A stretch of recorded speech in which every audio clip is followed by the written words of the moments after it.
I have a quick question for all of you guys, though. For all of you guys in the crowd, just raise your hands. Is this your first MAGFest? Whoa, really? This is a lot of people. Hell yeah. That's actually awesome. And how many guys are returning guys? Okay, it's about 50-50. That's pretty tight. I'm surprised, though. Like, I always underestimate how quick MAGFest has grown. You know, I came here 5 years ago. That was my first MAGFest. And, it was about 10,000 people, and now we're probably hitting 30,000 this year. It's fucking nuts. I did not expect it to grow this way. Cool, it's 12:30, so then I'm going to start officially and just keep the ball rolling. So, hey everybody, I'm James Landino, and I'm doing a panel titled 5 Years in Games, The Road from Degree to Career. And I realized after I submitted the panel that the title From Degree to Career is kind of an unfair thing to say, because it implies that you need to go to college to do music and you need to have a background, and that is just so not true. You do not need a degree to be successful in music or in games. You do not need any musical theory, honestly, to be successful in music or games, which is pretty wild. Like, most of my friends, like seriously, most of my music friends doing this right now have zero formal training in music or games. It's kind of wild. But for those who do have a degree, it obviously helps. Obviously, if you have a formal background, you have no disadvantage, so to speak. But don't ever feel like if you don't have that stuff, you're fucked, because you're not. You're fine. So to kind of reiterate, who am I? I'm James. I am an electronic music composer. I'm a sound designer. I'm a DJ. I also do a bajillion other things, but for the sake of trying to limit and communicate to you guys what I do, I'm saying these three things. I did study at Berklee College of Music with a focus on electronic production. I did go to the college to kind of do game audio. That was kind of the focus. And I've been studying music for probably 15 years now? No, 14 years. I started writing music when I was 11. I'm 25 now, and I have worked on over 20 titles. I'm about to hit 30 this year, which is awesome. And my first game that I worked on, I was 13 years old, and it was a rhythm game called Flash Revolution. I don't know if any of you guys know that game, but that was the first game I ever got to work on that got me introduced to rhythm games and music games, which I'll talk about later. And yeah, over the course of my career, I've had millions of plays on like Spotify and YouTube, blah, blah, blah, which in that path, I will also get into later. So in terms of a few of my game credits, the recently released game was Drop Mix, made by Harmonix and Hasbro. By the way, can you guys hear me okay? Cool, awesome. Yep, so I have been working on this game for over a year. I was working as it was a small team, which is awesome, because when you have small teams, you have a lot of creative freedom to do a lot of different things. So I wasn't just a composer and sound designer, but I was also a game designer. I was also a QA tester, and in some ways like an audio manager. So working on small teams is always fun because you get to have those opportunities. Other games include Amplitude, Fantasia, which I worked on at Harmonix. By the way, for everyone who may not know, Harmonix is the developer that creates games like Guitar Hero, Rock Band, Dance Central, all the music games that you may know around here from the Western side of things. In terms of independent games, worked on Aces Wild, Sparked Electric Jester, which is kind of like an original take on a lot of Sonic fan games, if you guys are familiar with that. And Kingdom Hearts 2.5, I worked on as an audio engineer for recording their orchestras. So I kind of wanted to provide a different spectrum of different things I've done in different places. Like I've done AAA things, I've done indie things, I've done small team things, with all different skill sets. And what you'll realize is a lot of success from a career, I think, comes from having a lot of different hats when working on stuff. So also I'll kind of start from the beginning of so I was about 20 years old when I graduated, and I learned a lot of things in college, but again, college is not the most important thing, as I say over there. You don't need a degree. But college was not the place for me to learn about how to write good music. Trust me when I say if you go to college for music, not everyone there writes good music. It is what it is. But like, if doesn't mean you can't learn and get better, of course. But again, going to college does not make you a great musician. Great musicianship comes from yourself and knowing how to channel that in yourself.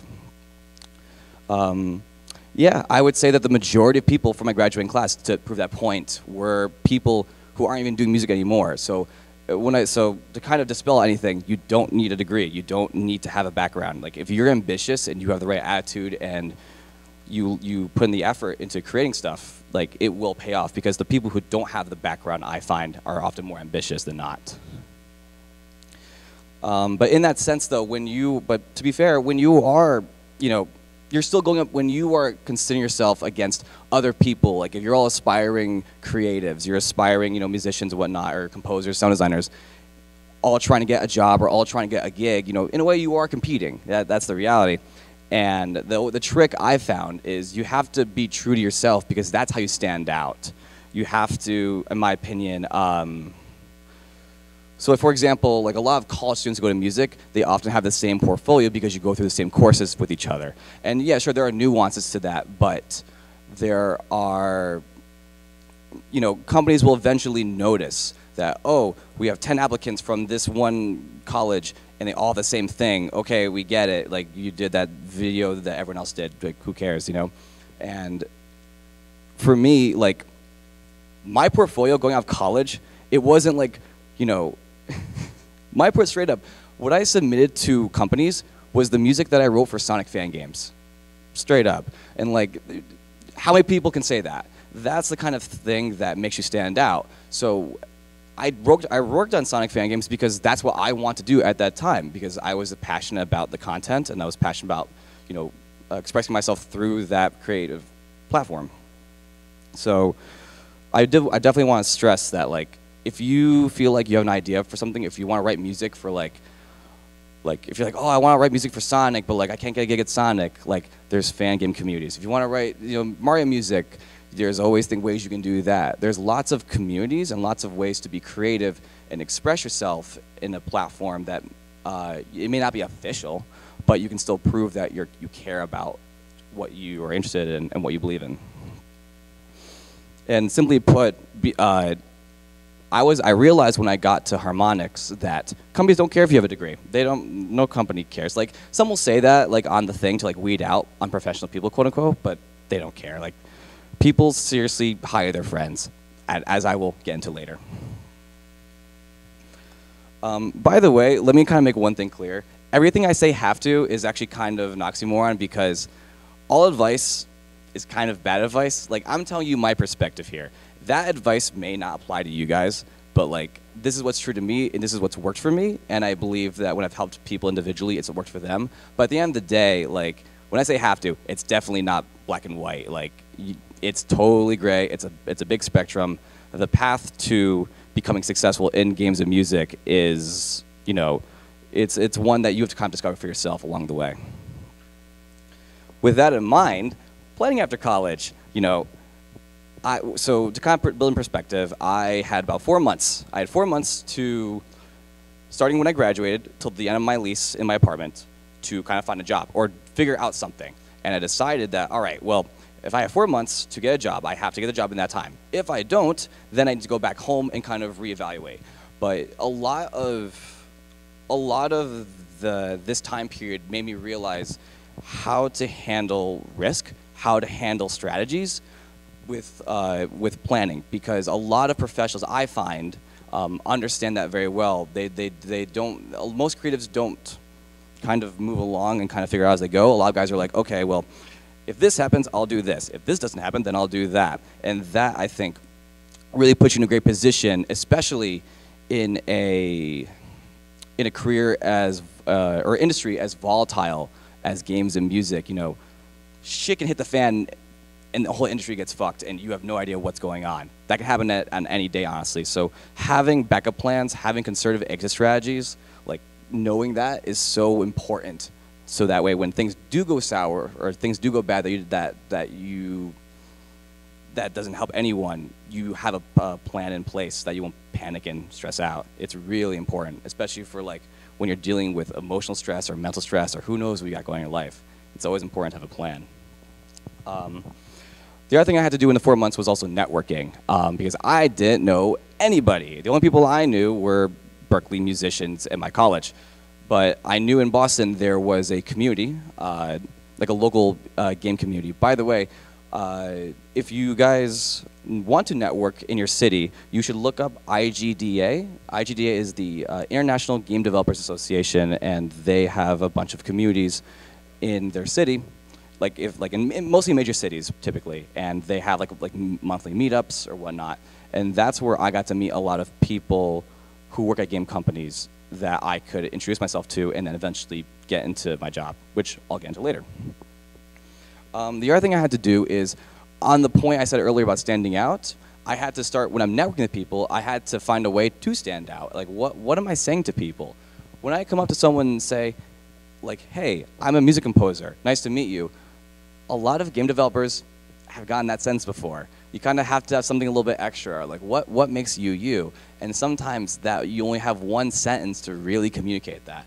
So what I have always done, and it's worked for me honestly, is I've always said, hey, I'm an electronic music composer. And just that one word kind of makes all the difference, because when I say I'm an electronic music composer, that kind of gives them a bit more perspective, a bit more imagery than maybe like, okay, you're not just some guy like everyone else, you have a little bit something different about you. And that little difference can make people care just a little bit more to actually engage with you. Kind of reiterating, but being self-sufficient in management, understanding risk, I learned all this in 4 months because, again, you're kind of left to your own devices. It's either fight or flight in a lot of these things where, either I make the money to pay the rent or I don't, and then I gotta figure something out. So that's the attitude you're gonna have to come into this, where, you just gotta do it, and you do it because you love it. I want to talk about risk management goals for a hot second. So understanding risk is the key to surviving. Like I said earlier, if you have a plan for everything, you understand the risk of every plan. If you're saying, okay, I have 4 months to find a job, well, how many jobs are there in the game industry? How many jobs are there in my city?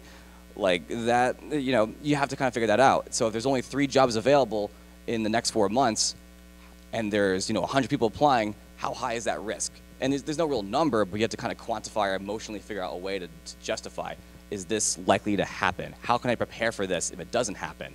So that's where I think a lot of success comes in, because you know what you're going to do next.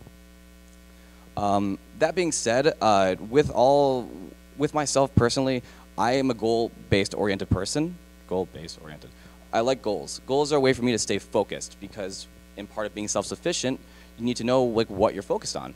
So on the next slide, I'll go more in depth, but for now, I'll say I have a short-term goal that's very project-based. So if I'm saying, okay, I want to do 3 video game remixes, next month, I'll be able to. That to me just gives me direction of, okay, I got 3 remixes to do.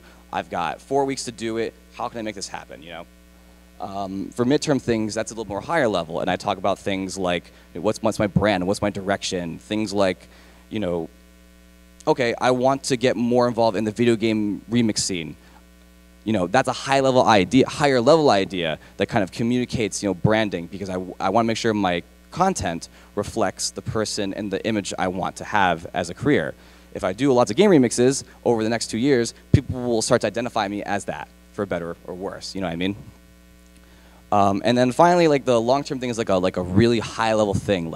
At the end of the day, what are my goals? Is it earning a teacher's salary in music? Is it I want to play it at this show, or whatever it is? Whatever you think is the Hail Mary kind of leap of faith thing. I think it's important to always keep that in mind as you focus on your career. So here is how I break this down, and I'm dead serious. This is kind of how I operate. You definitely don't have to be as methodical as I am, but this is how I treat everything. So I have 3 pillars of my career that I focus on. One is institution, which involves things like this, where I'm teaching people or talking to people. Also involves game audio. It's working essentially on demonstrating my craft on the back end of things, being a game developer. Having a presence in the industry side of things. like knowing game developers, like knowing people in the community, because it's a small circle. Like if people know you as a guy in the industry, you're kind of set. Like you'll be in a good position. So I put a lot of investment in that. Like I say, like panels, workshops, lenses, mentorship, that demonstrate that, hey, I'm a guy in this industry. I'm a guy who knows his craft and knows his stuff, blah, blah, blah. At the next level of game audio, I'm actually working on games, because those things take like a year to 2 years anyway. And that demonstrates my skill set of actually being a game composer. And then eventually long term would be being a leader in game audio. That's the idea. So for creative, that deals less with game audio, deals more with actual composition, like what's my actual craft. So for things like that, it's like I'm releasing music every month, which is what I'm doing, if not every week actually right now. But releasing music every month, always trying different things, always trying to figure out, oh, I know this genre, but do I know how to make this genre? So it's important for me, myself at least, to like know that as a composer, I care about knowing if I have an idea, I can create anything. I never want to feel like that I have an idea and I can't make it because I don't know how to make it. I hate that feeling so much. Excuse me. Actually, I'm so dehydrated right now. I'm so fucking nervous.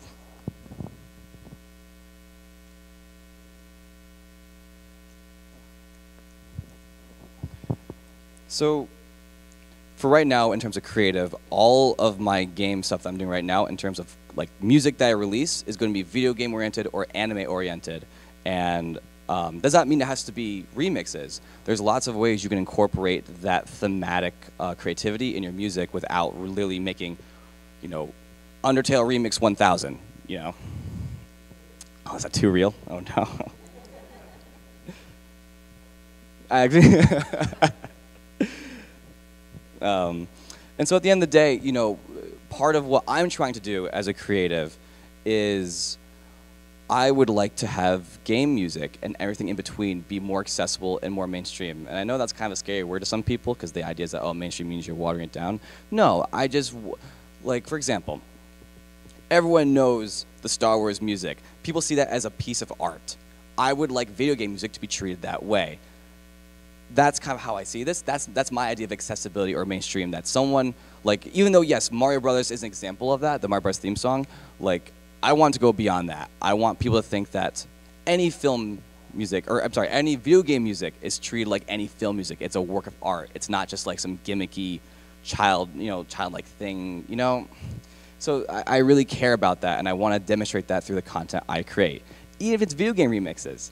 So with EDM at least, like, in the overall EDM scene, like, video game remixes are kind of like a butt of a joke, so to speak. And I want to treat game remixes as a way to, if I do it right, I would love to have people playing game remixes like the way they treat pop remixes at EDM festivals. I want people to be excited about video game music. And they may not even know, I want random people to like a song and not even realize it's a game remix. That's like my goal in all this. So the kind of last pillar is community, and I really take a lot of time to put into this, in terms of social media, building relationships, also doing panels with you guys. I really want to grow that because I want people to know who I am, and I want to know who you guys are. Because, if you're supporting me, that's awesome, and I can't ever thank you guys enough. So I always want to give back in any way that I can and just get to know you.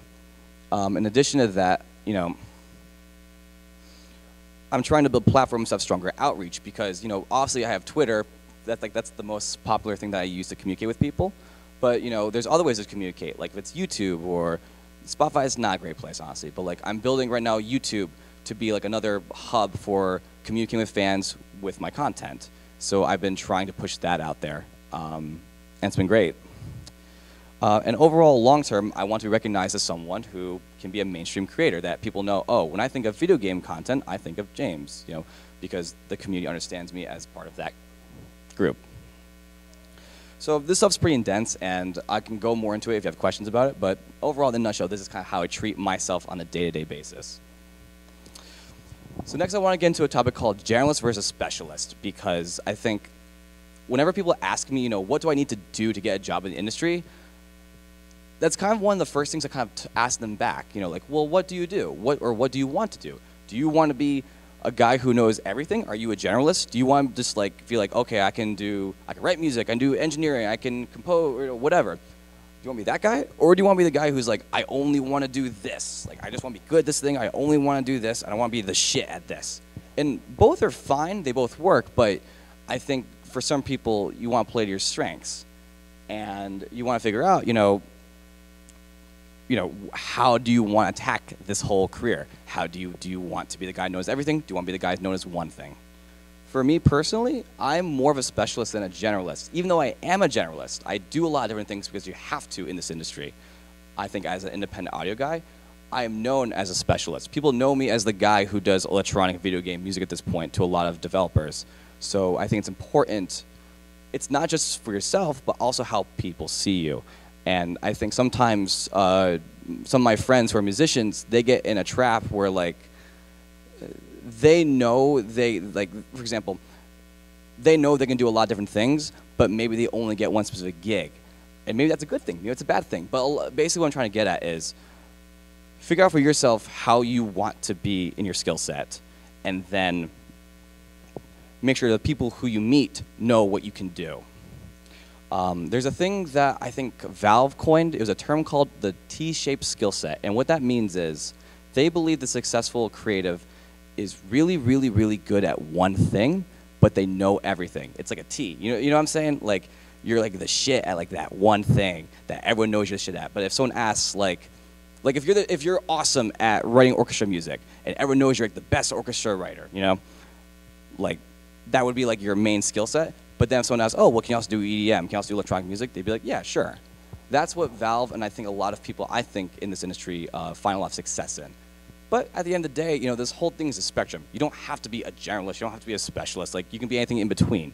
I'm kind of I lean probably more on the specialist side, but I have general skill sets because that's how it ends up when you have a lot of different kinds of gigs.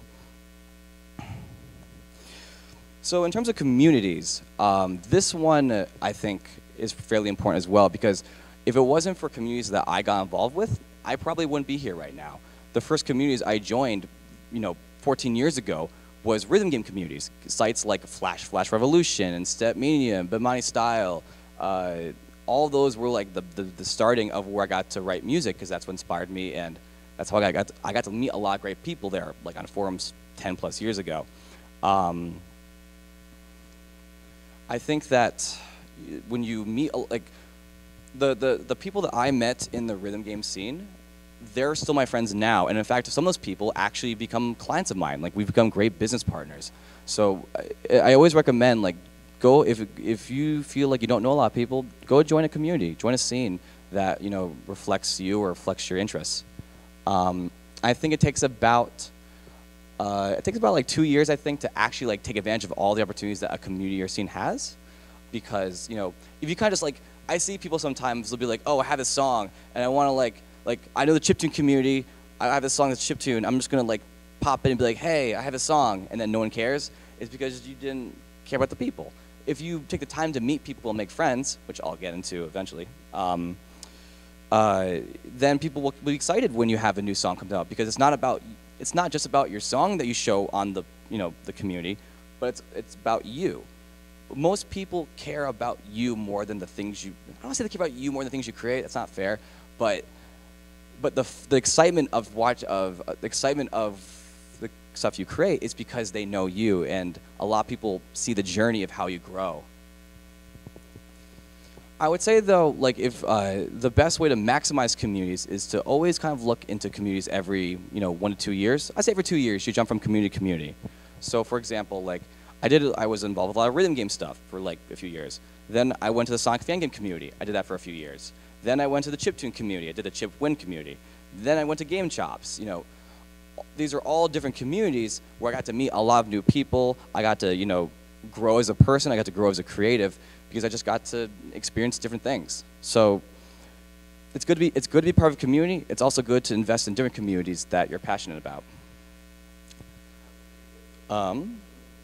I would say at the end of the day, though, the best thing about community is, I don't know for those of you who have, for me, I don't have a lot of IRL friends like locally. Like, most of my friends now, I think actually almost all of them are like people I met on the internet 10 plus years ago, and now I know them IRL. Now I know them actually locally to me. But at this point in time, like, I don't know how many of you guys that applies to you, but a lot of people for me where, you know, I think just having a lot, like you get to meet a lot of different people in these communities, and you get to experience different things. I'm repeating, but you get my point. I would say at the end of the day, like having your good friend circle is important. Like when I feel like, okay, the chiptune community, you know, is great, and I love the guys there. There's a few people I'm great friends with, but maybe they're not as driven as me in some things, or maybe they don't care about certain things as I do, and I want to grow further in another direction. You know, it's important to know that like the people that you're surrounded by, you know, complements you, and that you're pushing each other to be better. And so I think that my point I'm trying to make is that a friend circle is always important, to know that you are growing, that you're healthy, and that you have the right environment to be the best you can be. How am I doing on time, by the way? All right, we're about halfway there. So networking, this is a fun slide, because I think when people say the word, you know, oh, you got a network, I don't know how many times you've, like, hold on, just raise your hands. How many times have you been to a panel where they say, how do I get in a job in the industry, and they say, like, you got a network? Fucking everyone, right, pretty much everyone, right, and it's pretty much a vague thing, like, you just got a network, what does that mean? And I realized over time, this is, in my opinion, what it means.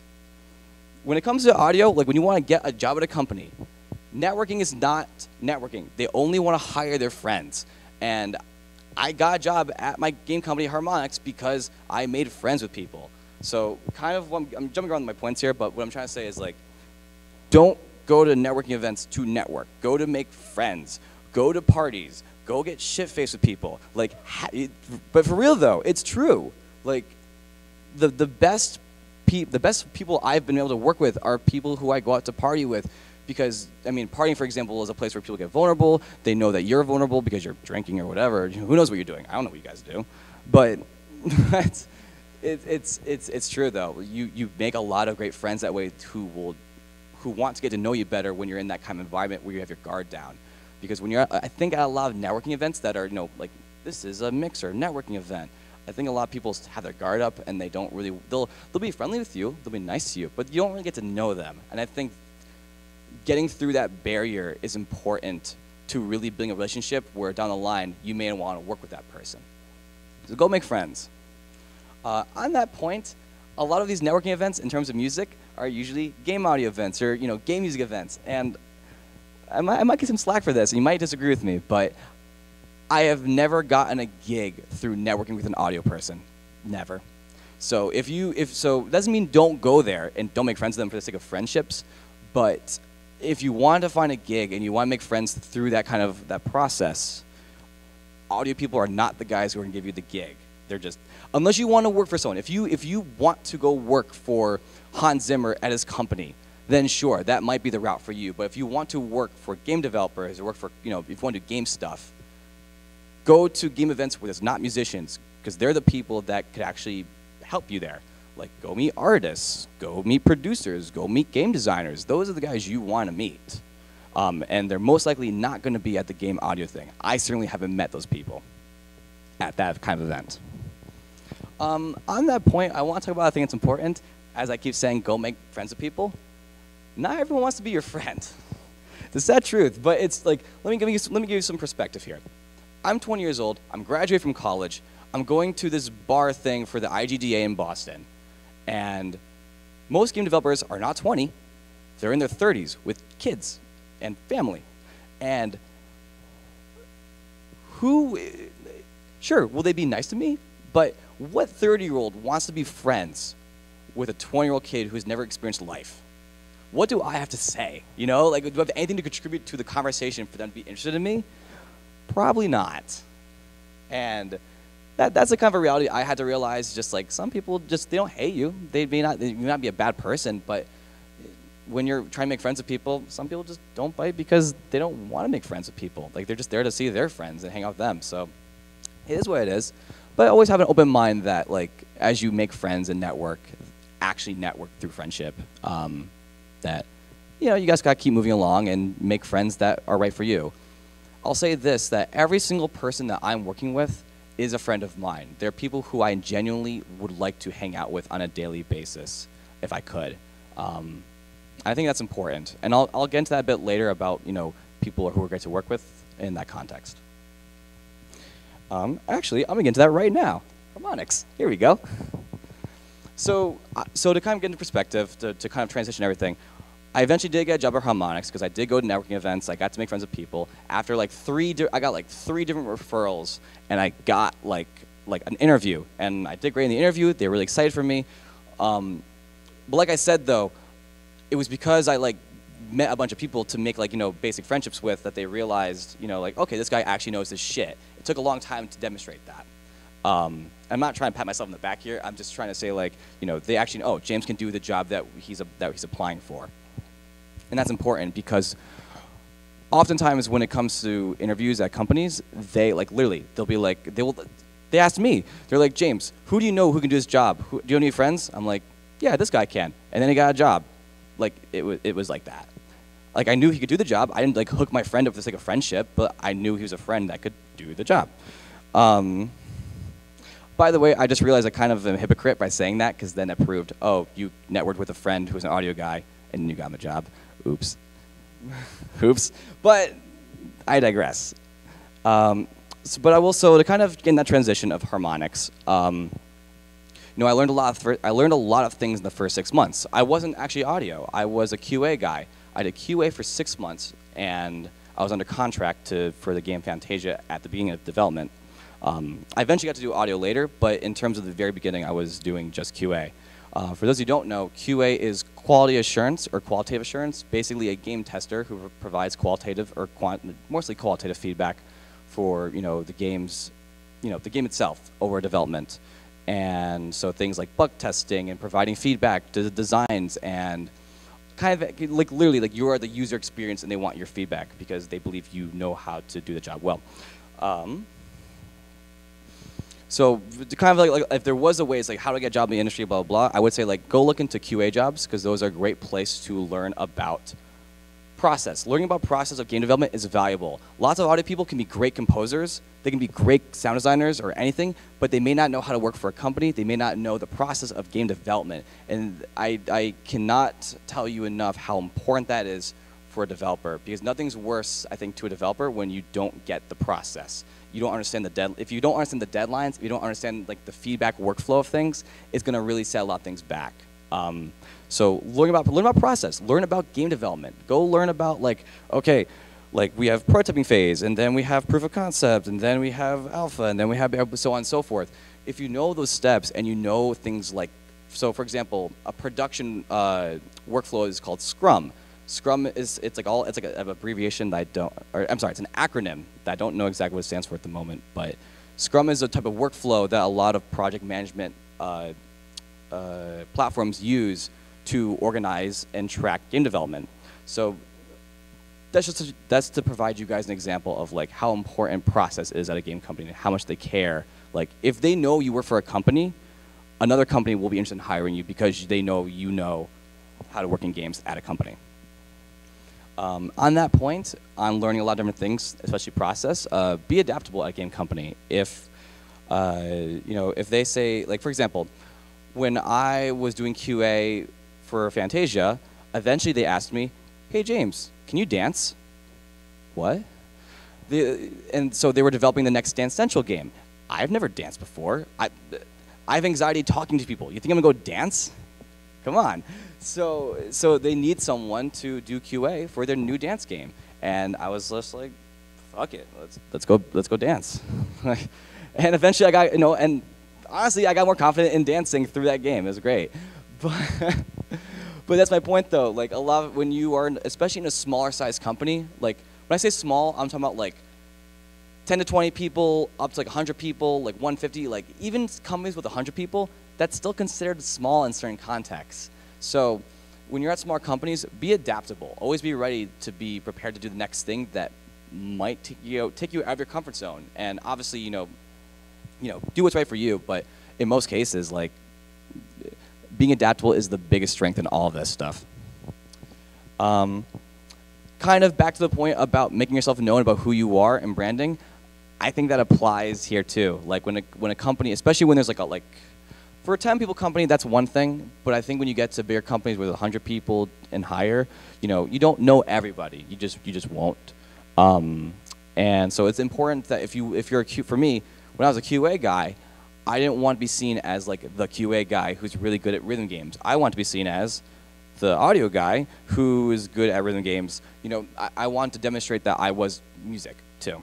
And so what I had to do was consistently kind of chip away at different people to let them know, oh, James has worked on these titles. Oh, James has done these things and whatnot and so forth. And so, oh, like James's feedback really demonstrates that he knows his stuff on audio. That's really important. So there's lots of ways you can go about it, but making sure that when you're at a company starting out that they know, they usually, most people who don't know you well will see you as one type of thing.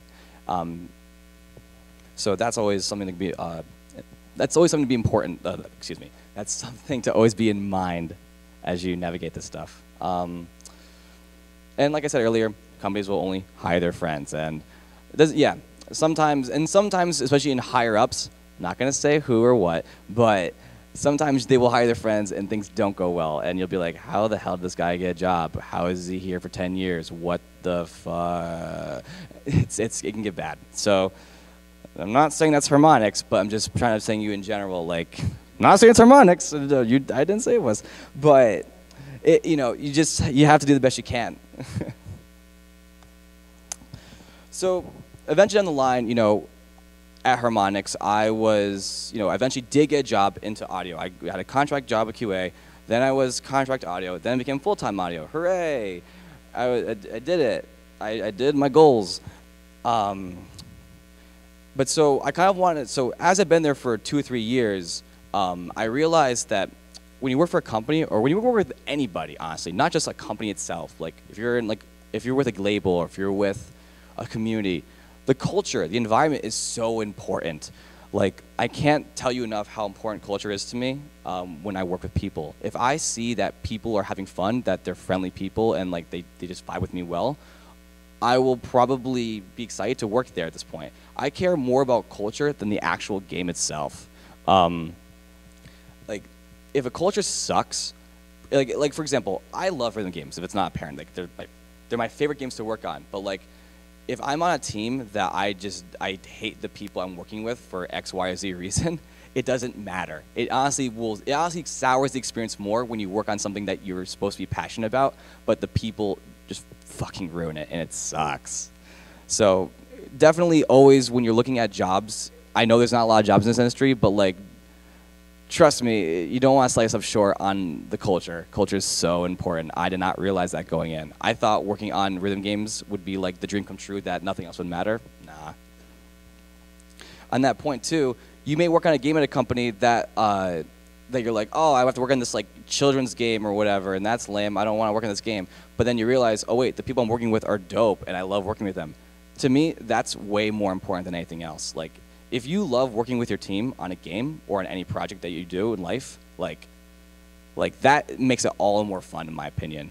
Like, people always matter, and I think the people who I work. So, for example, Drop Mix was a game where, like, that was a dream project in a lot of ways, looking back, because that game had the best people, and I loved the project. That was by far the best game I ever worked on, hands down, because I had both. I had both the luxury of an awesome game or awesome game development process, as well as awesome people. I do want to briefly talk about learn your value at a company, because especially if you're a young guy or a new guy at a company, they will treat you like you're a new person. And if you're ambitious, like I felt like I was, and you're like, if a company thinks like, okay, like James can do like all of these sounds and he's really young, he's really cheap, a company will take advantage of you, unfortunately, because they're a business. They are a business, and they'll see like, okay, well, young guy's more ambitious than these 10-year guys. Great, then we'll just, we'll pay James less and we'll get better content. And so I realized this about 4 or 5 years in. I was like, hey, like you can't pay me this amount. It's not cool. Like, not that language, obviously, but like I was like, yo, I need a raise or I'm not going to be here anymore, because you're obviously paying me literally half as much as other people's salaries here who've been here for 10 years, and I'm creating content that is what I think is more valuable than what they create. But it didn't matter in the end because I got laid off with 70 people. Hooray! It didn't matter. But hold on, it's okay. It's not a bad end. It's not a bad end. I will definitely say layoffs are often a blessing in disguise, and especially at a company where, to be honest, if it's not apparent in this slide, like I was getting pretty soured by the whole Harmonix experience because of the culture, for a myriad of reasons that I'll talk about later behind closed doors at 2 a.m. drunk. But at the point at the end of the day is like layoffs can be a blessing in disguise because unfortunately it forces you to grow. It forces you to explore and try new things, and I think it's always important. And as long as again you have a good attitude and you have, as I said 10 slides earlier, if you have an exit strategy, you're good to go. You have all the answers, more or less. You know what to do next because things like layoffs will happen. I knew going into Harmonix that this job would never last because it's the game industry. There are layoffs all the time, like especially now. And I prepared 5 years ago to be like, I'm going to save up a lot of money because someday I know this is going to happen. Not saying I know as if like it's going to happen to me, but I just know that like it's not wrong for me to think that layoffs can happen to me. So at this point, I'm independent. I'm doing me. It's just me, which these past 6 months have been crazy. So I lived in Boston when I was working at Harmonix for 7 years. I didn't work at Harmonix for 7 years, but I was in Boston for 7, 8 years. Got laid off, and I was like, all right, great. Well, F Boston, I'm gonna go to LA now. And I knew that before anything that I was gonna make the move. So at this point, I'm in LA. I've been here for about 6 months, and it's been pretty good so far in terms of my business.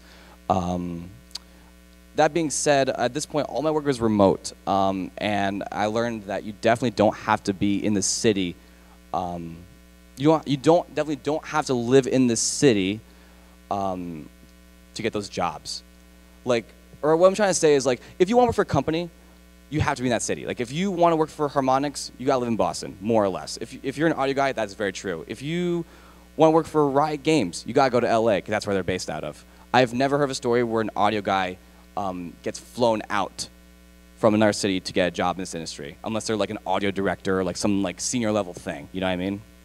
But that being said, if you're not working for a company, if you don't want to work for something like that, you can get tons of work remotely. You don't have to live in a big, expensive city to get that kind of work. You can work anywhere. Like, I know lots of people who just live off remotely in the most random ass places in the country, and like they have a great life doing that. So don't feel like you have to move to a city to get jobs. Only do it if you want to get a company job, and that's kind of a different thing. That makes sense. That being said, as I stressed earlier, friendships are very important. So if you're going to be in a new environment, as I've been recently, like, make sure you have people to connect with. Make sure you have friendships, because when you are moving to a new city and you get culture shock and then you're like all by yourself, you're going to need friends who can kind of help you through that process. As I said earlier, you want to save up. You want to make sure that when you move to a city, you have a plan of financially, like a financial cushion, because you can't predict if you'll get jobs. Like, clients are a dependency. So you want to make sure you have enough money to move and be prepared. Like, all right, well, if I don't get jobs for the next 6 months, I have a plan to at least live. I have, there's something I can do about it. So it's always important to have that cushion. And kind of an obvious point, like, you gotta wear all the hats. Like, when you're by yourself in a company, like, you just kind of roll with it. You learn so many new things being by yourself as like an independent contractor. Like, I've never done video editing until 3 months ago when I started a YouTube channel. I've never done graphic design until 3 months ago because I had to make flyers or make, whatever I had to do with that stuff. So it's been great. I love it. But like, you just kind of have to, you learn so many new things because you're kind of forced to in some capacity. So at this point, that's pretty much it in terms of the PowerPoint. I've got about 15 minutes left. If you guys have questions, as I'm sure you do, we can kind of just bang out some Q&A and go from there. Yo.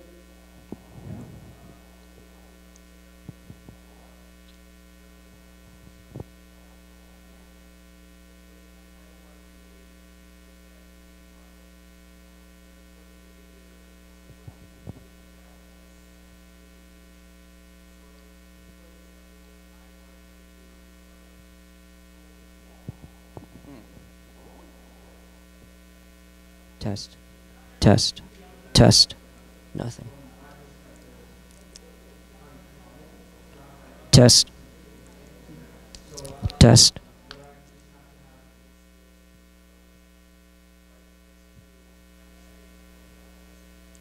So to repeat his question, he's talking about generalists versus specialists, and his interests with games like Bastion or Test. Resistor, correct? Yeah. Like what you would want to do to look valuable there. Is that right? If you want to work in that kind of game, what do you do to kind of look valuable to work in that kind of game? Is that correct? Yeah. So in that context, an indie developer like those guys, you would definitely want to be more of a. You definitely want to be a generalist. That. The smaller the team, the more generalist you need to be. They want to make sure that you're the guy who can do literally all the audio stuff aside from certain programming. Like you might even have to do audio scripting. So I'd make sure that you're equipped to know, like, okay, I can compose, I can do sound design. I'm not saying Darren Korb even did sound design. I'm not sure exactly what his all-environment is, but that's the thing. Like, he probably did and may not even been credit for it. Like, you kind of do so many different things along the game development process. There are tons of things that I did at Harmonix and audio that I should have been credit for, but I wasn't just because that wasn't my title. Yeah, so I would say being a journalist in small company is important. And the specialists, like if you want to write music for a game like that, that's where being a specialist comes in, because Darren Korb has a specific sound, and that's where his specialty comes in. However he's able to describe it, I'm not sure, but I'm sure he has a way of saying, like, well, I write music and this is the style I go for, and I'm known as this guy who writes in this style. And what are you trying to do, VOG? That's how I would approach this. Well, they're doing Q&A, so in case anybody wants to. Yo. I mean, maybe they don't need it. Yeah, I mean, this is not being live broadcast or anything.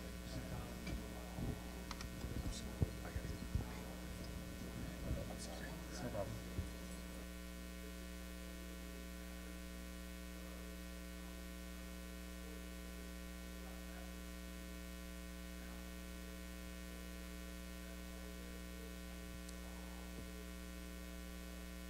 So that's a great question. So what he asked is, like, as you network with friends and as you build your portfolio, how do you structure your portfolio to maximize your image and your brand, or what you want to do? Is that correct? Yeah.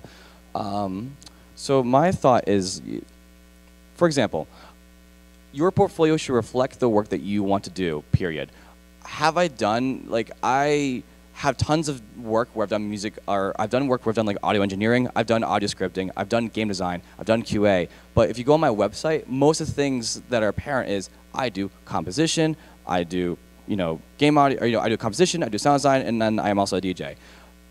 And so I don't tell people everything. I even structure my portfolio that way, that make sure that, oh, these are the gigs that I want, and I put that stuff in the forefront. I want the rhythm game stuff, I want the electronic music stuff, and so I put that as the top thing in my portfolio to make sure people understand that. Yep.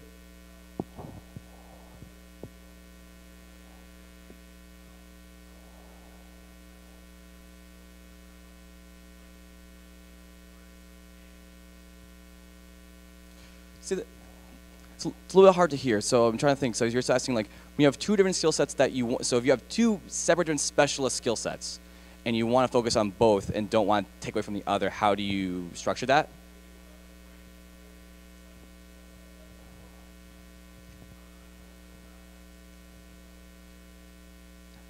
When you say very different, do you say, like, this is music and then this is like art? Like, what? How different are we talking here? Like, got it. I would say, so kind of like what I have with like my pillars of like on my slide. Where are you? There you are. So in my mind, when you say that sort of thing, like, okay, I want to be a coder and I want to be a character designer. Those are completely different. And so I may treat, like, for example, as a creative, I'm not like just a composer and producer. I obviously do other things I care about. I obviously want to be a sound designer. So in my creative pillar of things, I'm treating it as I need to prioritize two different creatives. And then I treat them like they're separate. I guess what I'm trying to say is, for example, on your website, you would make it very clear in my mind, here is click this tab for character design, click this tab for coder. Like, you want that to be like really apparent that you do separate different things. I would, in that case, not to say, you could say, oh, this is the game, you're a game designer, a game creator, whatever, and you could lump it like that, but I think that's a little bit too high level and vague. So I think that's up to you how you want to present that. I think the best way is make it really apparent that I do this and I do that, and make that the forefront. Yep.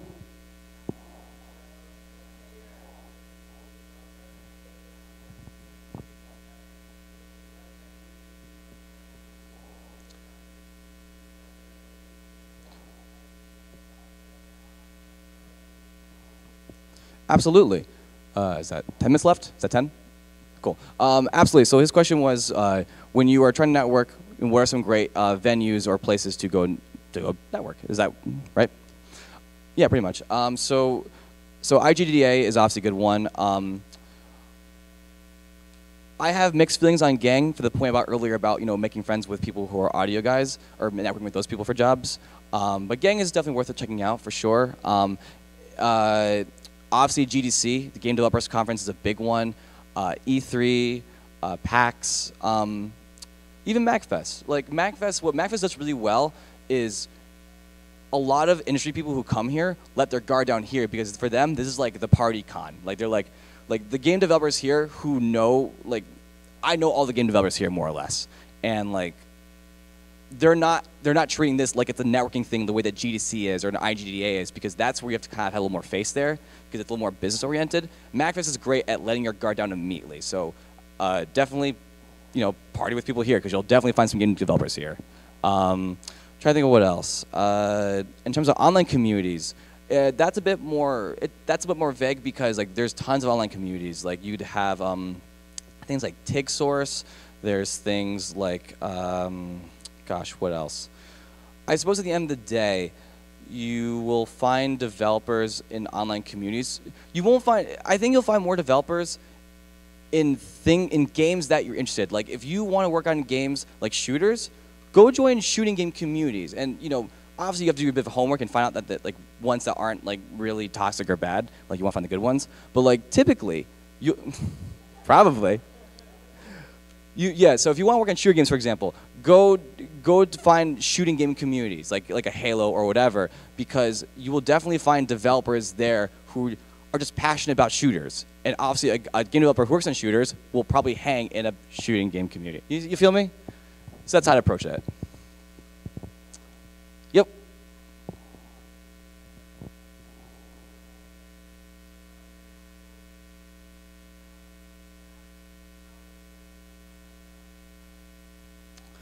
So to repeat the question so I understand, am I doing work for hire only and dealing with master and, I'm not sure I understand the master and publishing part, so can you kind of specify that?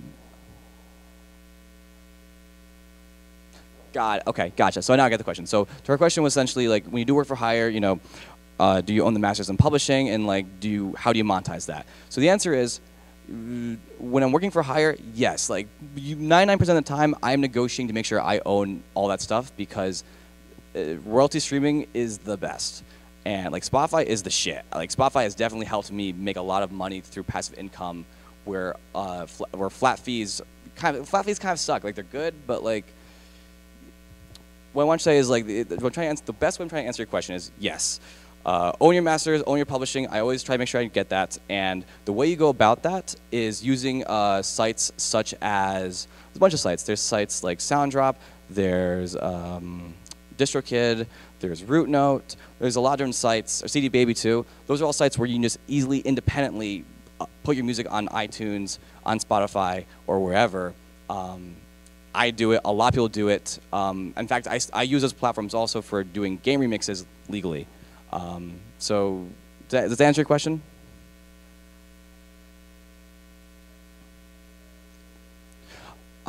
So yes, I do. I'm actually starting to explore that a little bit more on my personal composition side of things. But it's kind of a given that I own the publishing of the video game stuff because game developers don't care. The people who care are if I'm working with a label, like a Monster Cat or whomever, to be like, who owns publishing and whatnot, then they will care. Anyone else? Sorry, it's hard to see. Is the hand way in the back? Thank you.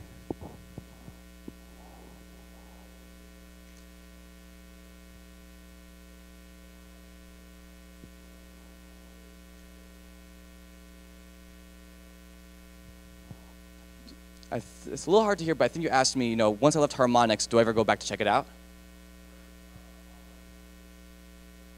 Do I go back to online communities? Yeah, absolutely. Yeah, I mean, I'm part of the drop mix community, for example. Like a small scene, obviously, but like, yeah, absolutely, because I care about the rhythm game scene. So that may not be the case for other people, but there's no real toxicity or no issue with like, if I'm in a drop mix community, but I don't work for, I don't work for harmonics anymore. I can't say I work for harmonics. I can't act like I still work for them, but at least I can still be a user. I can still be someone who is knowledgeable in the game because I worked on it. So yeah, absolutely. Anyone else? It's hard to see with my eyes. Cool. I think that's it then. Great. Thank you so much, guys.